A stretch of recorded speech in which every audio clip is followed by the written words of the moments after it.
2009 aqui com a Eneida em Recife, para uma entrevista para o nosso projeto. E Eneida, primeiramente, para o registro histórico a gente sempre pega os dados pessoais, seu nome completo, Eneida Melo, data de nascimento, 28 de março de 1948, em Recife mesmo. Recife, Pernambuco. E a origem familiar que seus pais faziam, sobretudo na época de estudante, assim, o que eles eram. Meu pai comerciante, minha mãe funcionária pública. E quando você entrou na faculdade de Direito? Em 1966. E qual o interesse, assim, Eneida, pelo curso? Eu tinha muita vontade de fazer Direito, que achava que poderia mudar o mundo. Ou seja, trazer mais justiça aos pobres, aos desprotegidos. Essa altura também com viés pela liberdade, porque eu entrei logo após o golpe a Revolução, né, golpe de 1964, e aquele momento, a partir de 64 diante, era muito marcante para os jovens, para os estudantes. E a gente sentia que alguma coisa não estava bem, não poder falar, discordar, pensar, notícias de presos, notícias de pessoas que estavam sofrendo torturas. Então isso tudo me fez ver que talvez o campo do direito minorasse essas agonias, né? Afastasse essa situação de caos. Achava que o caminho da justiça era o caminho de volta da democracia. E na faculdade de Direito, nesse período que você entrou, como que era o movimento da UFUC? Era bem intenso, tínhamos um diretório estudantil bastante atuante. Lembro-me até que o nome do presidente do diretório era Lubarino, Zé Walter Lubarino, que hoje ele é advogado de Petrolina, salvo engano, né? E tinha um grupo de estudantes muito ativo no diretório, todos sempre voltados pela melhoria da situação dos estudantes e também pelas lutas da liberdade, pela restauração da democracia. E antes, assim, da faculdade? Antes da faculdade, fiz 64, 65, eu estava no Colégio Estadual do Recife, que era uma grande instituição pública de ensino. E lá já havia um movimento secundarista, que embora eu não participasse ativamente, mas eu já tinha notícias. Eu já havia a notícias que pais de colegas tinham desaparecido, tinham sido presos, porque eu era muito jovem. E quando entrei na faculdade, eu tinha 17 anos. Então, no curso clássico, que eu fiz o clássico, eu tinha, quando entrei, 15 anos, né? 15, 16, 17 anos, que foi o último ano. Então, eu já havia notícias de colegas da minha idade que estavam perdendo pessoas da família, irmãos, pais. Isso tudo causava um impacto muito grande, que a gente sentia que não era bom, isso não estava certo. Era uma primeira referência, era que as coisas não estavam bem. E depois, quando entrei na faculdade, foi que eu me envolvi mesmo no movimento secundarista. Você se envolveu com o movimento? Sim, eu era do diretório acadêmico, passei a ingressar. No primeiro ano, eu já ingressei no diretório acadêmico. Sim, fala no movimento universitário. Né? No movimento universitário. No movimento estudantil, eu não era do diretório. Eu ainda era muito jovem. A notícia do golpe, das prisões e tudo, deixou apenas a gente atônito. Não sei, no Colégio Estadual do Recife. Mas eu não fazia ainda movimento secundarista. Passei a fazer movimento estudantil na faculdade. Mas já tinha notícias e achava aquilo ruim, não é? Pessoas sofrendo, prisões, colegas junto, olha o pai de fulana está escondida, que o pai já foi preso, a mãe. Então isso tudo trazia muita tristeza, né? E nesse período de 66 a 69, quando você foi desligado, havia aquela movimentação pelos excedentes, havia toda uma movimentação para a reorganização das entidades. Sim, como você foi se envolvendo com... Eu participei do Diretório Central dos Estudantes. Na época, chegou até uma época a ser presidido por Cândido, não é? E sempre tivemos essa ligação muito forte com as outras faculdades, geologia, arquitetura, engenharia. A escola ali de engenharia de direito eram muito unidas, ali onde hoje é Defrão das Lojas Americanas, né? Rua do Hospício. É, na Rua do Hospício, pois é. Ali na Rua do Hospício, que da parte de trás funciona pós-graduação de Direito, ali na frente havia inicialmente a Escola de Engenharia e depois passou a funcionar também um pouco do Diretório Central de Estudantes. E você participou daqueles protestos de rua? Muitos, todos eles, praticamente todos eles. Onde a Faculdade de Direito participava do DCE, nós estávamos. E pela ficha, né, tá aquele negócio da própria escola, né? Aí falou que você participou de comício relâmpago, não sei. Era comício relâmpago, atos de protestos, eu ia em sala de aula, pedir a liberdade de colegas que estavam presos, né? Fazer marchas em prol disso, pichação, algumas que havia na cidade, eu também auxiliava nisso. Eu achava que havia necessidade de todos os estudantes estarem engajados nesse processo de luta pela democracia, redemocratização, né? Mas por acaso você estava assim, participando de alguma organização? Não participava de organização. Não, só com o pessoal do diretório da movimento estudantil. Do DCE?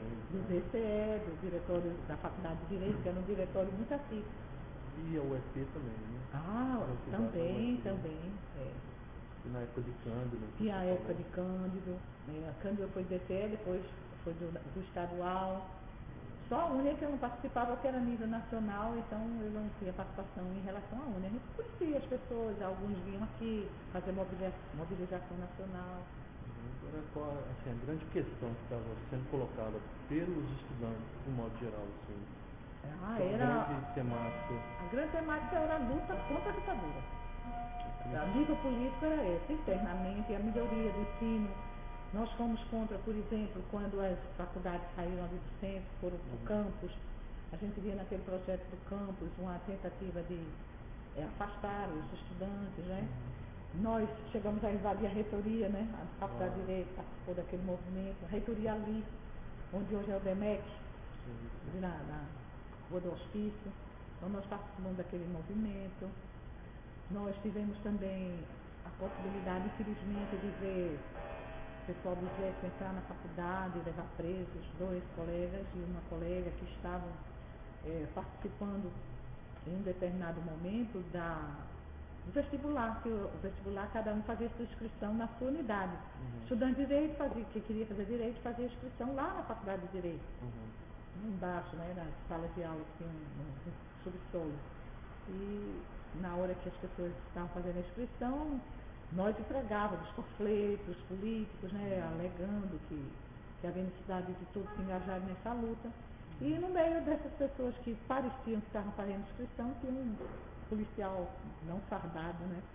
E imediatamente ele foi comunicar as partes certas, houve a invasão da faculdade, o diretor tentou a todo custo que não levasse os estudantes, esses 3, né, que foram identificados pelo policial, esses inclusive foram condenados, a moça foi condenada a 1 ano, e os 2 rapazes, um ano e outro 6 meses.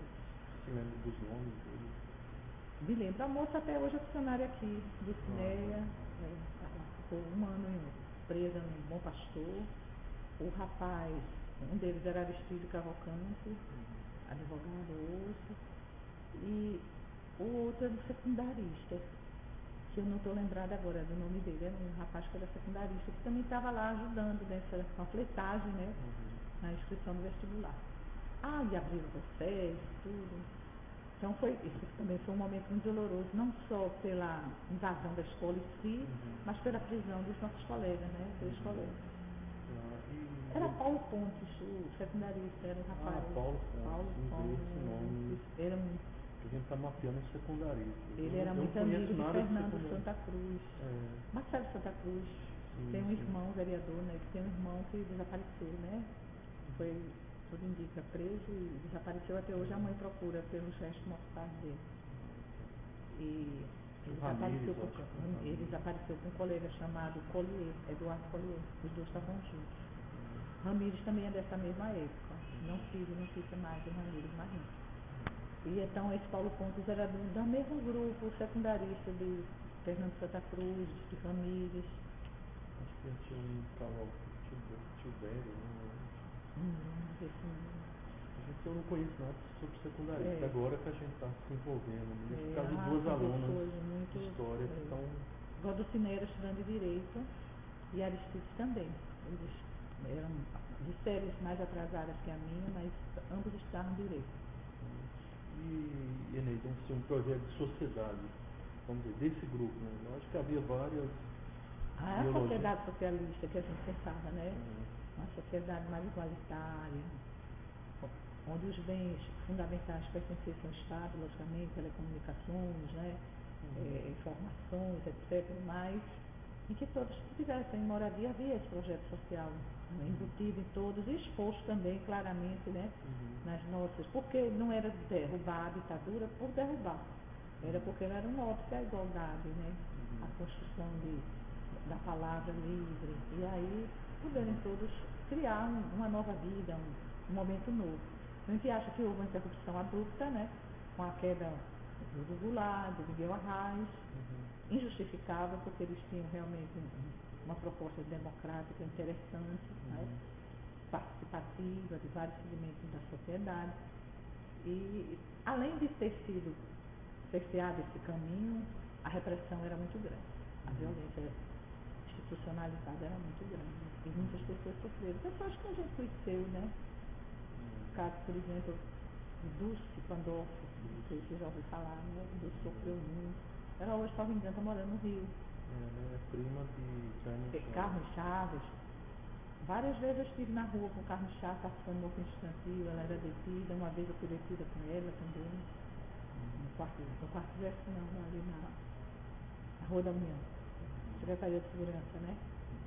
Agora, direito, assim, separando um pouco o movimento estudantil, tinha temas específicos, assim, que só os estudantes de direito colocavam, por exemplo, específico da área de direito, para questões de acadêmico, país. a ou de país.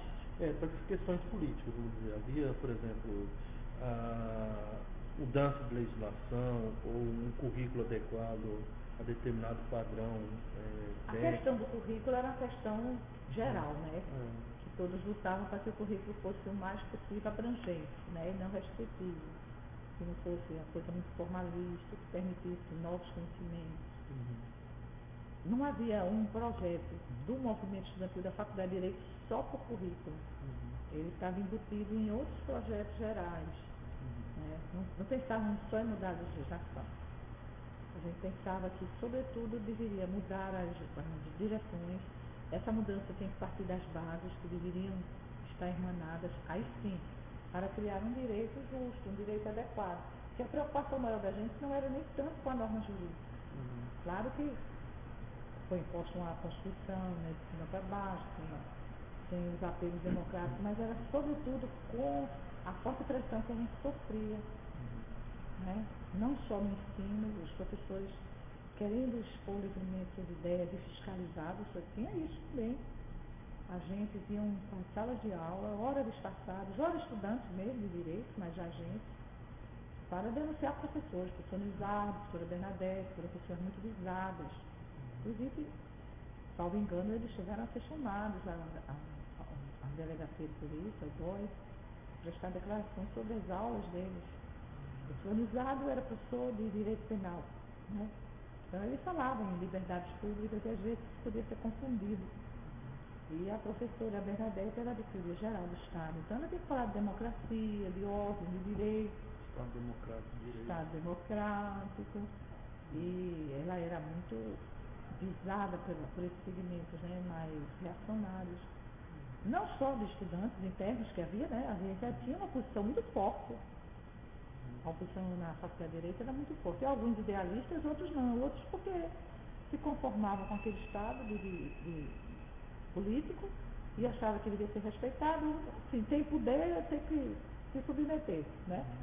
E outros por uma visão idealista mesmo, filosófica, de que o governo devia ser militar, que tinha, digamos, né? Tinha muito comunista assustando, né? E então tinha que ter aquela repressão. Que durou mais de 20 anos, né? Agora, o movimento estudantil do direito, acho que Walter Lubarino, que inaugurou, vamos dizer, um período da esquerda. Foi verdade, que antes estava na mão dos estudantes do direito. Tradicionalmente, a direita tinha uma força grande na faculdade. Tinha, é verdade.